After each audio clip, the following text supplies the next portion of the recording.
It's Whips Cross Focus on a Wednesday evening. Time to join our guests this evening. We'll communicate with text, email, pictures, etc., social media. But what about our elderly relations? Maybe they're missing out. Or maybe you've got a younger family and family and friends communicate by email and you're feeling a bit left out. Maybe you're like me. You think Tweets was a Birdie song back in 1981. That's what I think of Tweets. But it's not true, apparently. There's something more than that. And we can keep in contact. And joining me in the studio this evening are Stuart Arnott and Ian Pleasance. They're both from Mindings.com, which is a new initiative which lets you keep in contact without knowing all the technical stuff. So, first of all, good evening, gentlemen. Hey there, lovely to be here. Thanks for having us on. Nice to have you here. Stu, let's start with you. The whole idea was yours, and it came about when your mother was ill? That's right, yeah. It was 4 years ago, around about the time my daughter was born. My mum was diagnosed with cancer, and, they live up in Scotland. And so I knew that with the best will in the world, she was only going to get to see my daughter 3 or 4 times.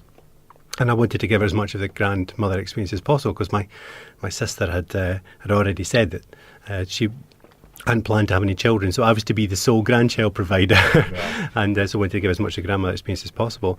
And they weren't particularly technical, so literally what I used to do was take photographs. In fact, we started off by doing things like taking pictures of the nursery that I was painting.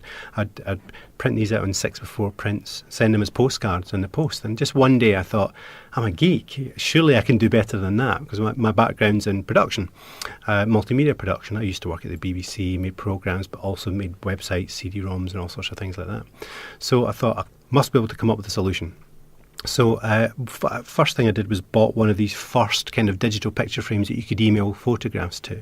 Now in theory, very good, but in practice actually really difficult to use. And what ends up happening is you then just have about 100 photographs on there. And same ones over and over again, going round and round. And you don't know what they are, there's no context to them, they've got no captions, you don't know when they're taken, you don't know who's in them, so kind of useless. And I thought, well, I could do better than this. So that was how we came up with the idea of Mindings. And once I first started on that process, I thought, well, it would also be useful if I could send text messages to it, because they don't pick up text messages. What else would be useful? It would be great if I could put Facebook stuff on there, because I'm one of these people who walks about with a thumb connected to their mobile phone all day, updating their status and sending tweets and stuff. It would be useful if I could get that on there.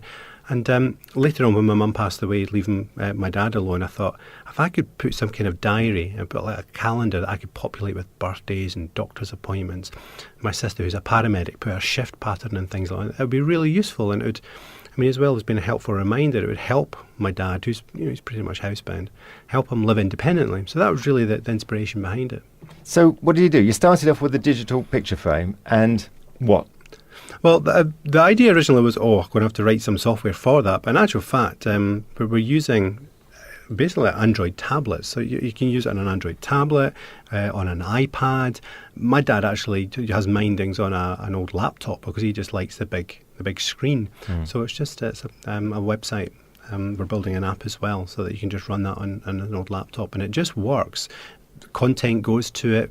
The recipient doesn't need to touch the screen at all, doesn't need to interact with it, and just the content appears as it's been, instantly as it's been sent. So is it totally a one-way thing? You're sending things to them all the time? Well, it's been designed specifically because the brief was from my dad. It's got to be something I don't have to touch. Right. Because quite often the older generations, I think they're always terrified that they'll break it. That it's going to blow up if you hit the wrong key or something like that. So we've made it specifically so that at its most basic level, it's completely ambient, completely passive. And you could just sit and watch the content coming in and going through. And I'm just looking at one in the studio now, which you can't see on the radio, but it's actually scrolling around with pictures, and it's got little captions at the bottom, and some of them can be quite amusing. And then it comes up with the date, bit about the weather forecast, and then that looks like a bit of a diary. 7:30, Vicky working. That's my sister. So she's on shift at the moment. But she's at shift. Her and her husband are both paramedics, and so it's important for my dad, who lives alone, to know what shifts my sister's on. And there's bits of paper stuck in notice boards in the kitchen and stuff all over the place, but this has kind of become the focus, of kind of his So where does it sit in the house? Does it sit on the mantelpiece, or? It depends who the user is. He actually has it on a shelf just by the side of the fireplace. I know people who put them in the kitchen, because they maybe don't want this thing kind of on the side of their eye all the time, but they know that they're in the kitchen half a dozen times a day, making a cup of tea or, having a dinner. So I know people who do it that way. And is it on all the time? And it's on all the time. It has a sleep mode, so it goes off at night time. But yeah, it's on all day. And you can send text messages to it. You can email photographs to it. It pulls in relevant Facebook content, so it takes in your Facebook pictures and captions them. Facebook statuses is a great thing as well, because it's not just about photographs. I'm like going on Facebook, and about half the content, and I've got my daughter's 4 years old now, so about half the things on it is funny things my daughter said, and which my dad really likes. And what's lovely is the next time I phone up to have a chat with him, he's just better connected with my life. We have more to talk about. My dad was one of these typical people you'd phone up, and he'd answer the phone. If he answered the phone, that was rare, and he'd go, hello, here's your mum. Yeah. Just hand the phone. Now I can't get him off the phone because we have stuff to talk about. And more importantly, if my daughter's there and I put the phone on it, my daughter only sees, her granddad every 3 months or so. She knows my next door neighbour better than she knows her granddad, and that can be a bit difficult. But now, because he's seen the photographs of the party she was at or the trip to the zoo, he's read the funny thing that she said or the song that she's learned or whatever I've been talking about. And so he's able to say to her, were you at the zoo? And all of a sudden they've got more in common. More to talk about. So it's been fantastic for that. Where did the name Mindings come from then? Thank you for asking that one. It's mindings. I mean, it's one of these words that sounds like to be mindful of. It's actually a Scottish word. It was a word that my granny used to use, and it's a word that literally means, if you look it up on one of these Scottish dialect dictionaries, it means a gift of little or no value, often given to the recipient to let them know they're being thought about. So that kind of encompassed, what it was, because it's more than just about photographs. It's about sharing the moment. If you're at a party, a birthday party, and then you take your phone out and you send a picture to Mindings, effectively what my dad's seeing, that it's not just about the quality of the photograph. I mean, he's thinking they're at this party, but they're thinking about their old granddad. And, and it's sharing that moment with them, that connection. And so from that, you then thought, well, that would be of use to other people. So you've really expanded it and made it available and working on various different things. Exactly. People used to tell me when I'd go up to visit, because I built it specifically for my family. It was a thing I'd built for them. Yeah. But my sister would tell me, it's great. My neighbours would say, the first thing when I pop in the house, the first thing it is point to the screen and say, look, there's some new pictures of CJ on it. So he's hugely proud of his granddaughter now. And because he's got that connection now, it's somebody who, whenever they come in, people point to.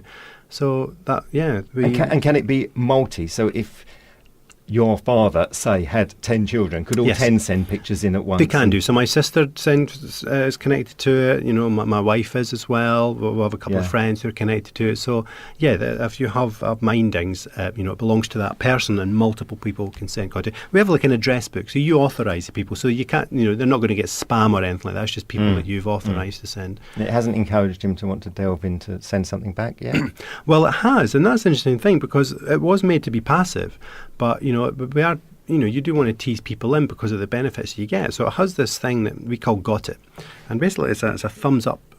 It's actually my thumb. If you look at it very closely, it's a Photoshop. It's actually my thumb that's got a little question mark on it. And all my dad just knows is that we've just told him, if you see that symbol, you touch the bottom corner of the screen and I get a message back. So if I send a text message to it, he touches the screen, I get a text message back. Yeah. Now, basically what that means is that I know at that moment he's alive and well and interacting with the world. That's pretty powerful. But also, if it's a Facebook picture that goes up, that shows up on my Facebook page that he liked it. Right. Now, my dad doesn't know what Facebook is, never mind to understand the concept of to like something. But when he does that, it then means that my sister and other family members see my dad as on there, and they get to know that he's alive and well and interacting with the world. So it's great, and he's get to participate in that social media experience, and he's visible there to friends and family, so they know he's around. Okay. It sounds an excellent idea. I think we'll take a break for a little bit of music, and then we'll talk about, if you're interested, how you could get it, how much it costs, what's involved, all the rest of it. But for now, thanks so much, Stuart. If you've just joined us, good evening. This is Whips Cross Focus until 9 o'clock. It's the midweek edition of our magazine programme. We're talking to Stuart Arnott and Ian Pleasance from Mindings.com about ways of keeping in touch with elderly relations, or ways of keeping in touch with young families, depending on who you are listening. Ian, I'm going to turn to you and talk about more of the requirements of the system. It sounds great talking to Stu there. You just get one of these things, you stick it on the mantelpiece. But you must have to have certain things. First of all, you have a plug to plug it in, but then you need a bit more than that, I guess. Exactly. We try to make Mindings as easy to use and as low barrier to entry as possible. And so what we did realise was there are a number of ways you can actually get devices to use it. The key thing is you need three elements. You effectively need a device that content can be viewed on. Now, we've designed Mindings so it runs on many things. It runs on Android tablets. These are cheap and ubiquitous. You can go down PC World and get one for 140, 180 pounds. We run on iPads, and also we run on old computers. Pretty much any of the oldest, lowest spec laptops you can get. Now, one of the reasons we decided to do that was because there are a number of initiatives across the country now where anybody who's on low income, who's registered disabled, who's actually within the elderly area, can actually go to their local council or to local community groups and get free computers. So very little from there. And also, I guess people that have got an iPhone and a new laptop might have one a few years old that they could cascade down rather than... Very, very much so. We often say to people, if you want to start off with Mindings, if you're a modern tech family, you probably, as you say, have the old laptop from 3 years ago. The kids have got the new one, the old one's in a drawer. Why not reuse it? Why not give it to somebody within your family who isn't connected, be better connected to them? You need broadband, though. You do. You need an internet connection. Fortunately, that's become a lot cheaper in the last couple of years. We all remember early days of the internet paying 30, 40, 50 pounds a month sometimes. Now there are places where you can go and get an internet connection for as little as £6 or £7 a month. So it's almost low enough that family could club together at Christmas and just pay for the year outright. Yeah, absolutely. And then the other thing is you just sign up for the Minding service. Now that's a service which is... We priced it at a cost-effective price. It's just paid effectively monthly. But we give anyone who's interested a free trial. So anyone that's listening today, you can simply go to mindings.com, read all the information you need. We'll help you get the various things you need if you don't already have them. Sign up, create an account, start using it. You don't even need to give us a credit card, payment information, anything else like that until you want to actually carry on using it. And if you do want to carry on using it, what sort of costs involved?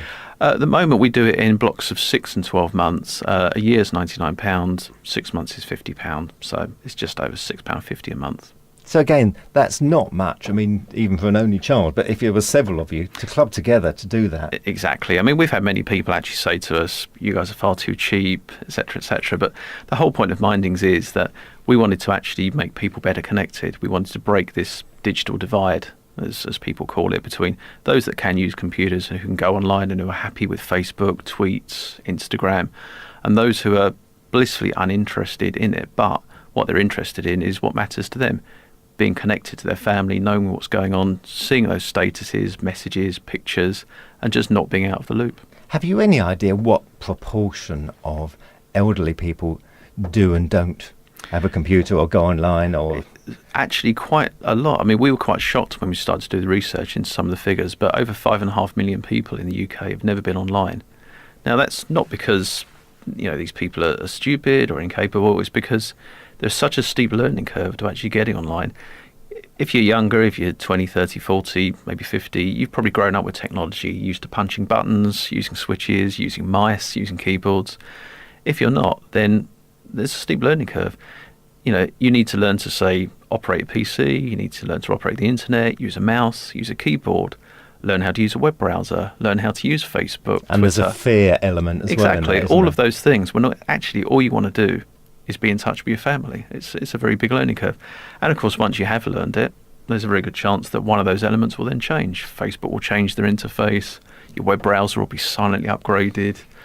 It's a constant battle to keep on technology. Yeah. And we decided that it was an unnecessary battle. Why should people have to do that just to be in communication? Yeah. And it is that rate of change that is the problem. I mean, that's 5.5 million people in the UK over 65 who've never been on. So that's a very large proportion of that. And the rate of change is different. As I always say, my dad can't use a computer, can't use a mobile phone. It's not because he's stupid. He was a car mechanic. My childhood was watching him take apart cars to the constituent nuts and bolts and putting them back together again. And this was the generation who put a man on the moon and who invented the computer. But the rate of change is just so great now that it's very difficult for people to, know how to use the latest touchscreen telephone. And is the system future-proof in that once you've got it, it's going to stay the same? It's not going to be...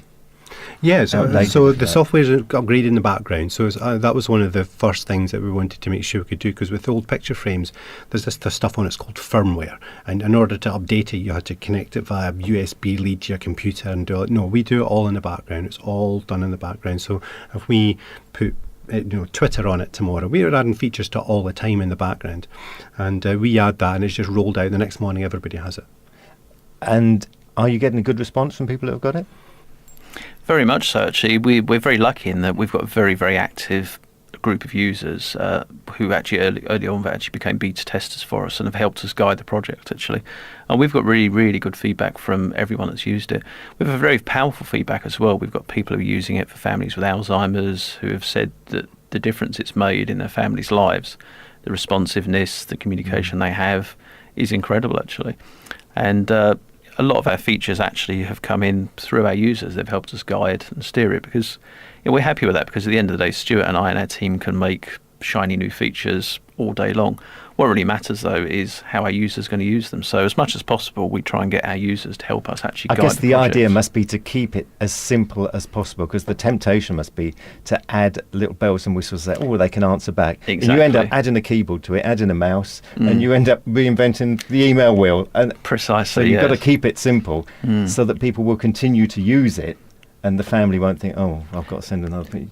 Exactly, that's right. I mean, some people have said to us, well, actually, my granddad's happy with things. He'd like to do a bit more than that. We've said, well, that's great. In that case, there are probably other solutions for him, but we're really trying to do a number of things and do them very well. And as you say, make it simple as possible so there's no learning curve. From the end user's perspective, once they, or more likely their family, has bought the Mindings, all they do is they switch it on and they leave it running. And if they need to switch it off, they switch it back on again, and it continues. They don't need to do anything else. And it has applications not only for the elderly, but for people with disabilities, I suppose, who can't. Exactly, that's use right. it. I mean, there are many people. Fortunately, nowadays there are many ways that disabled people can go online, but there's still a number of areas. If you have, say, bad palsies or things like that, where even using disability mice and keyboards just isn't practical. And so this is another area where things like Mindings are great for. Okay. And the whole thing can cost just over £100 a year, which ain't bad.